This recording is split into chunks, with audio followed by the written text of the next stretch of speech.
பழனி தண்டாயுதபாணி சுவாமி கோவிலில் நவராத்திரி காரணமாக அக்டோபர் 1ஆம் தேதி வரை தங்கரத புறப்பாடு நடக்காது.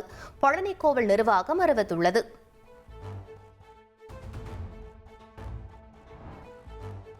திருப்பத்தூரில் பெய்து வரும் கனமழை காரணமாக ஆண்டியப்பனூர் அணை நிரம்பி உபரி நீரானது குருசலாப்பட்டு தரைப்பாலத்தை மூழ்கடித்து செல்கிறது.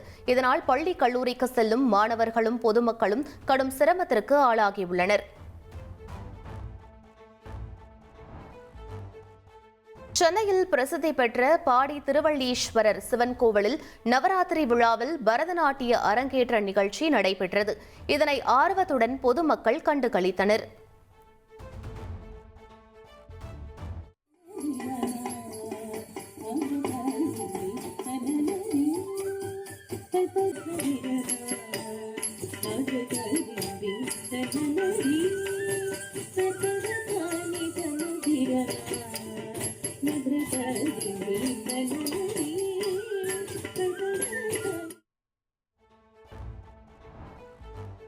கேரள மாநிலம் திருவனந்தபுரத்தில் நவராத்திரி ஊர்வலம் வெகு விமர்சையாக நடைபெற்றது.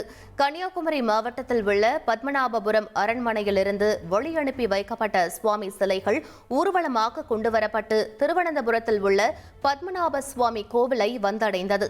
கோவிலுக்கு கொண்டுவரப்பட்ட சுவாமிக்கு வரவேற்பு அளிக்கப்பட்டது. மத்திய பிரதேச மாநிலம் போபாலில் உள்ள பெட்டன் மார்க்கெட் மைதானத்தில் ஒடிஷாவின் புகழ்பெற்ற பூரி ஜெகநாதர் கோவில் வடிவில் பிரம்மாண்ட துர்கா பூஜை பந்தல் அமைக்கப்பட்டுள்ளது. கலை மற்றும் ஆன்மீகத்துடன் உருவாக்கப்பட்டுள்ள இந்த பந்தல் பொதுமக்களை வெகுவாக கவர்ந்துள்ளது.